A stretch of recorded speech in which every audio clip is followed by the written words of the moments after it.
Dear in Christ, நாம் ஜெபிப்பதற்கு முன்பாக என்ன காரியங்களை செய்ய வேண்டும், எப்படி ஜெபித்தால் தேவன் பதில் கொடுப்பார் என்கிற காரியங்களை நாம் அறிந்து கொள்வோமே ஆனால் கண்டிப்பாக நம்ம ஆவிக்குரிய வாழ்க்கைக்கு தேவனோடு கூட இன்னும் இணைவதற்கும் நமக்கும் தேவனுக்கும் உள்ள உறவில் இன்னும் பலம் அடைவதற்கும் அது உதவியாக இருக்கும். முதலாவதாக ஜெபிப்பதற்கு முன்பாக நாம் மனநிலைமை எப்படி இருக்க வேண்டும், நம்மளுடைய வாஞ்சை எப்படி இருக்க வேண்டும் என்பதை நீங்கள் அறிந்து கொள்ள வேண்டும். முதலாவதாக வேதம் சொல்கிறது, விசுவாசம் இல்லாமல் தேவனுக்கு பிரியமாயிருப்பது கூடாத காரியம். முதல் காரியம், தேவன் நிச்சயமாக நான் செய்கிற விண்ணப்பங்களுக்கு பதில் கொடுப்பார் என்கிற நம்பிக்கை உங்களுக்குள் இருக்குமேயானால் வசனம் அதுதான் சொல்கிறது. தேவனிடத்தில் சேருகிறவன் அவர் உண்டென்றும் அவர் தம்மை தேடுகிறவர்களுக்கு பலன் அளிக்கிறவர் என்றும் விசுவாசிக்க வேண்டும். ஆமென். எபிரேயர் 11:6 பார்க்கிறோம். அவரை தேடுகிற அனைவருக்கும் அவர் பதில் கொடுக்கிறார் என்று நாம் விசுவாசிக்கும் போது, நம்பும்போது நம் ஜெபம் தேவனிடத்தில் அது போய் சேருகிறதா இருக்கிறது, நம் ஜெபம் கேட்கப்படுகிறதா இருக்கிறது. அன்னாள் ஜெபித்தபோது கர்த்தர் எப்படி பதில் கொடுத்தாரோ அதே போல் நாம் தேவ சமூகத்தில் தேவன் என்னுடைய ஜெபங்களுக்கு பதில் கொடுப்பார் என்கிற நிச்சயத்தோடு கூட நாம் ஜெபிப்போமே ஆனால் கண்டிப்பாக அந்த வாஞ்சை, தாகம், வைராக்கியம், விசுவாசம் உங்களுக்குள் இருக்க வேண்டும். இரண்டாவதாக பார்க்கிறோம், கடவுளின் சித்தத்தின்படி கடவுள் என்ன விரும்புகிறாரோ அதை நான் கேட்பேன் என்கிற மனநிலைமைக்கு நீங்கள் வர வேண்டும். எதை கேட்டாலும் கர்த்தர் கொடுப்பார் என்று நினைக்காதபடிக்கு, தேவன் விரும்பாத காரியங்களை, உலகத்தின் காரியங்களை, உலகத்தின் ஆசைகளை, இச்சைகளை கேட்காதபடிக்கு, என்னுடைய சுயத்தை நான் வெறுத்து தேவன் என்ன விரும்புகிறாரோ அதை கேட்பேன் என்கிற தீர்மானத்தோடு வேதம் சொல்கிறது, நான் எதையாகிலும் அவருடைய சித்தத்தின்படி கேட்டால் அவர் நமக்கு செவி கொடுக்கிறார் என்பதே அவரை பற்றி நாம் கொண்டிருக்கிற தைரியம். அவருடைய சித்தத்தின்படி நாம் கேட்கும்போது நிச்சயமாக அவர் நமக்கு செவி கொடுப்பார் என்கிற தைரியம் உடையவர்களாய் நாம் கேட்க வேண்டும். ஒரு அவிவிசுவாசத்தோடு இல்லாதபடிக்கு, இல்லை ஏதோ கேட்டு பார்ப்போம் என்கிற அவநம்பிக்கையில் கேட்காதபடிக்கு, நான் கேட்டால் நிச்சயமாக தேவன் பதில் கொடுப்பார். ஏனென்றால் நான் அவருடைய சித்தத்தின்படி, அவருடைய வாஞ்சையின்படி கேட்கிறேன் என்கிற வாஞ்சை இருக்குமானால், என்ற நோக்கம் இருக்குமானால் உங்கள் ஜெபங்கள் கண்டிப்பாக கேட்கப்படும்.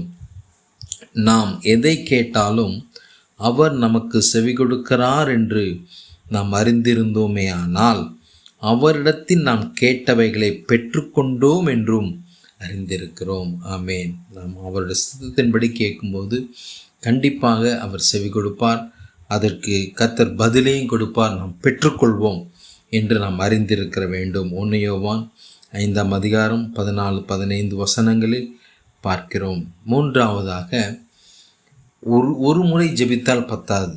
சில ஜெபங்கள் ஒரு முறையில் கேட்கப்படும்.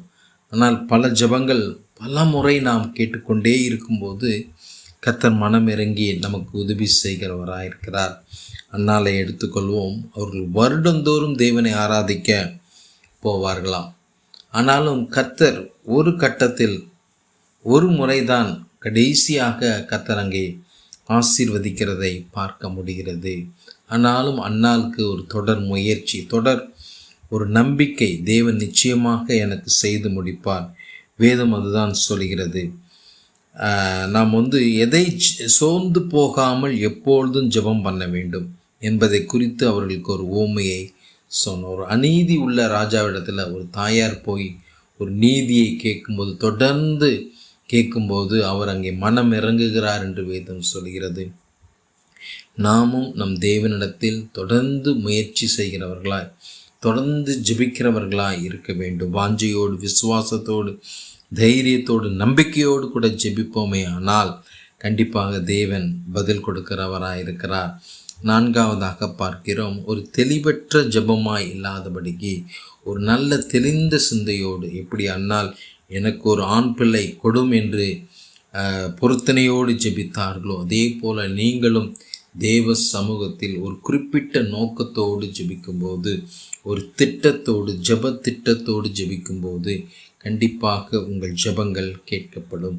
மத்தேயு 7:7 பார்க்கிறோம், கேளுங்கள் அப்பொழுது உங்களுக்கு கொடுக்கப்படும் என்ற வார்த்தையின்படி கண்டிப்பாக கர்த்தர் உங்களுக்கு உதவி செய்வார். இந்த 4 காரியங்களை மனதில் வைத்து கொள்ளுங்கள். முதலாவதாக விசுவாசத்தோடு ஜெபிக்க வேண்டும். இரண்டாவதாக பார்க்கிறோம், நாம் நம்பிக்கையோடு கூட ஜெபிக்க வேண்டும். மூன்றாவதாக கடவுளின் சித்தத்தின்படி ஜெபிக்க வேண்டும். மூன்றாவதாக பார்க்கிறோம், விடாமுயற்சியோடு ஜெபிக்க வேண்டும். நான்காவதாக பார்க்கிறோம், ஒரு குறிப்பிட்ட காரியத்தை மனதில் வைத்து இந்த காரியம் எனக்கு செய்து கொடுங்க ஆண்டவரே என்ற தெளிந்த சிந்தனை உள்ளவர்களாய் ஜெபிப்போமே ஆனால் நம் ஜெபங்கள் கண்டிப்பாக கேட்கப்படும். ஜெபிப்பதற்கு முன்பாக எப்படி ஜெபிப்பது என்ற ஒரு குழப்பம் உங்களுக்குள் இருக்குமானால் அதையும் உங்களுக்கு தெளிவுபடுத்த விரும்புகிறேன். முதலாவதாக துதியோடு கூட, நல்ல நன்றி உணர்வோடு கூட, தேவன் உங்களுக்கு செய்த நன்மைகளை நினைத்து மனதார தேவனை துதித்து நீங்கள் உங்கள் ஜெபத்தை ஆரம்பிக்க வேண்டும். துதிகளில் மத்தியில் வாசம் செய்கிற தேவன், இவர்களை எனக்கென்று ஏற்படுத்தினேன், இவர்கள் என் துதியை சொல்லி வருவார்கள். என்னென்ன காரியத்தில் தேவன் உங்களுக்கு நன்மை செய்தாரோ அந்த காரியங்கள் எல்லாம் சொல்லி நீங்கள் மனதார தேவனை துதிக்கும்போது, அதே போல் தேவனுக்கு ஏற்ற உகந்த காணிக்கைகளை நீங்கள் கொடுக்கும்போது கண்டிப்பாக உங்கள் ஜெபங்களுக்கு கர்த்தர் அவர் தம் செவியை விலக்குவது இல்லை. இரண்டாவதாக பார்க்கிறோம், ஒப்புக்கொண்டு மனம் திரும்புகிறவர்களாய் ஜெபிக்க வேண்டும்.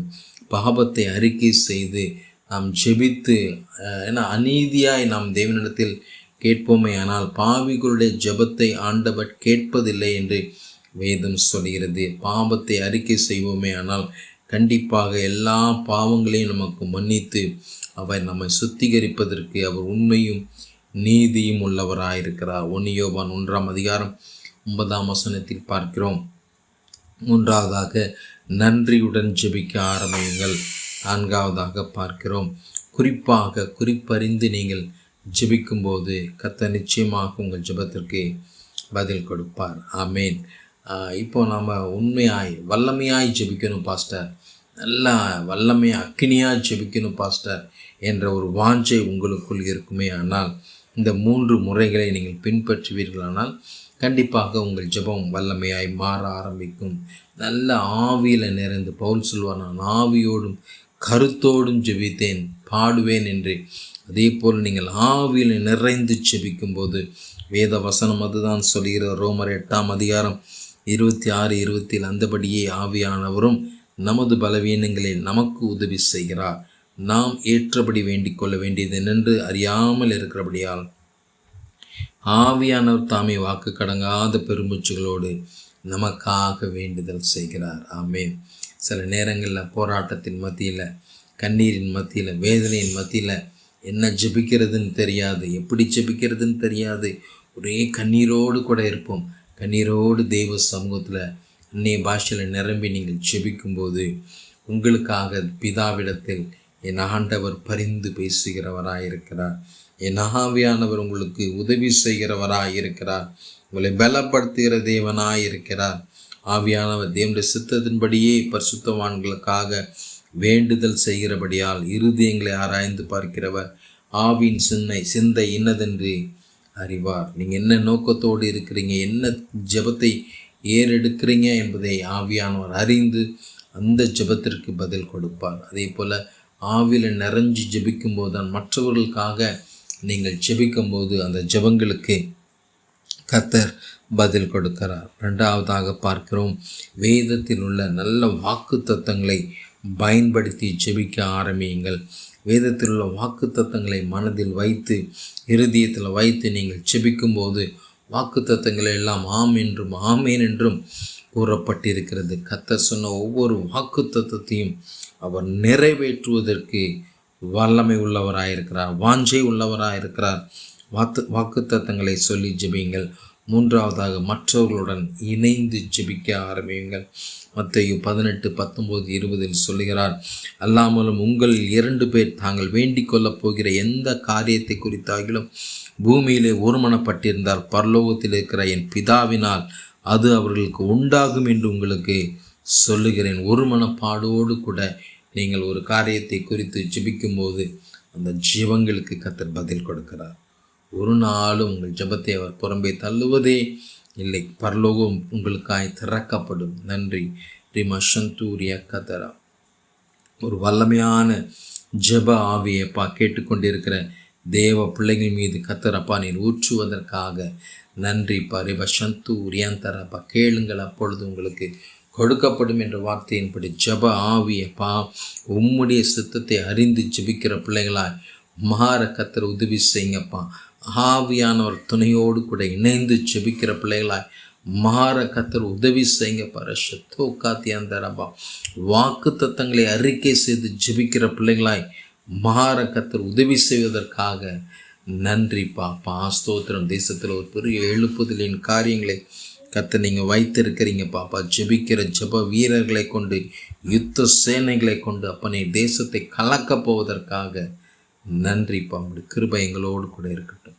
இயேசுவின் நாமத்தில் பிதாவே, ஆமென். டியர் ஃப்ரெண்ட்ஸ், நல்லா ஜெபிக்கணுன்ற வாஞ்சை தாகம் உங்களுக்குள் இருக்குமானால் என்னை தொடர்பு கொள்ளுங்கள்.